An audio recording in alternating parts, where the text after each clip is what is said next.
சேனல்ல பேரிச்சப்பழ அல்வா எப்படி செய்யலாம்னு பார்க்க போறோம். இந்த பேரிச்சப்பழ அல்வா ஹீமோகுளோபின் இன்க்ரீஸ் பண்ணும், கால்சியம் அயன் சக்தி எல்லாம் இதுல இருக்கு. எலும்பு தேய்மானம்லாம் வராது. வாங்க கிச்சனுக்கு போகலாம். பேரிச்சப்பழ அல்வா செய்ய தேவையான பொருட்கள்: பேரிச்சப்பழம் 1/4 கிலோ, நெய் 5 டேபிள் ஸ்பூன், சர்க்கரை 1/2 கப், ஏலக்காய் தூள் சிறிதளவு, முந்திரி சிறிதளவு. பேரிச்சப்பழத்தை விதை எடுத்து வச்சுருக்கேன். மிக்சியில் அது போட்டு நம்ம அரைச்சிக்கலாம். இப்போது தண்ணி மொத்தமாக ஊற்றிடாதீங்க, கொஞ்சம் கொஞ்சமாக ஊற்றணும். இப்போ நான் கொஞ்சமாக ஊற்றுறேன். ரொம்ப நெய்ஸாகவும் இருக்கக்கூடாது, ரொம்ப திப்பி திப்பியாகவும் இருக்கக்கூடாது, மீடியமாக இருக்கும். அப்போ தான் அல்வா பதத்துக்கு நல்லாயிருக்கும். இங்கே பாருங்கள், நல்லா மிக்சியில் போட்டு அரைச்சாச்சு. நம்ம அடுப்பை ஆன் பண்ணிவிட்டு நான்ஸ்டிக் பேன் ஒன்று வச்சுக்கலாம். நெய் முதல்ல 1 டேபிள் ஸ்பூன் ஊற்றிக்கோங்க. சூடானதும் முந்திரி போட்டுக்கலாம். பொன்னிறமாக வறுத்து எடுங்க அதை, அப்போ தான் நல்லாயிருக்கும் அது அல்வா சாப்பிடும்போது.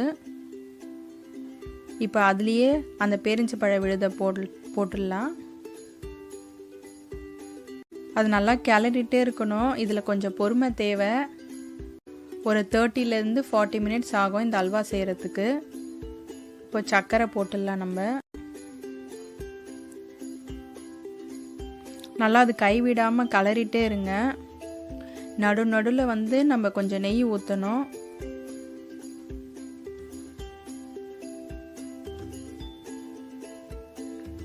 கிளறிட்டே இருக்க பாருங்க, நான் அப்படியே சுருண்டுட்டே வருது. அந்த 5 டேபிள் ஸ்பூனில் ஒவ்வொரு டேபிள் ஸ்பூனாக நடுவில் விடுங்க. நல்லா கிளறி விடுங்க அதை.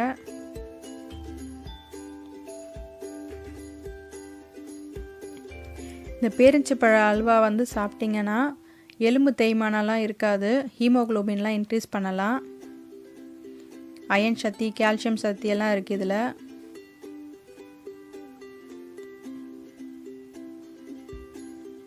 சுருண்டிடுச்சு நல்லா. இப்போ முந்திரி அதில் போட்டுக்கலாம்.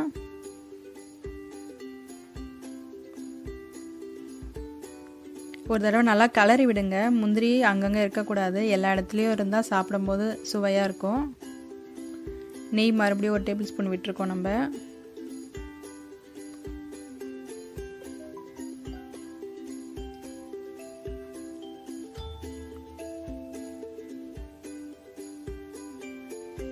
பாருங்க, விடாம கிளறு சுருண்டுட்டே வருது பாருங்க நல்லா.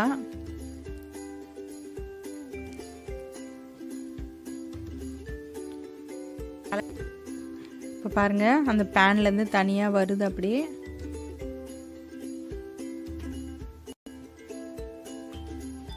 ஏலக்காய் தூள் தூவி விடலாம்.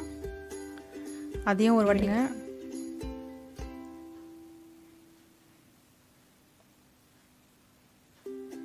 நல்லா சேர்ந்து வந்துடுச்சு அல்வா. ஸ்டவ் ஆஃப் பண்ணிவிட்டு ஒரு பாத்திரத்தில் எடுத்துக்கோங்க. நெய் தடவின பாத்திரமாக இருக்கட்டும். ஸ்பூனில் நல்லா தட்டி விடுங்க மேலே. கொஞ்ச நேரம் அதை ஆறட்டும். ஆறின பிறகு அதை பிளேட்டில் இந்த மாதிரி அழகாக சர்வ் பண்ணிக்கலாம்.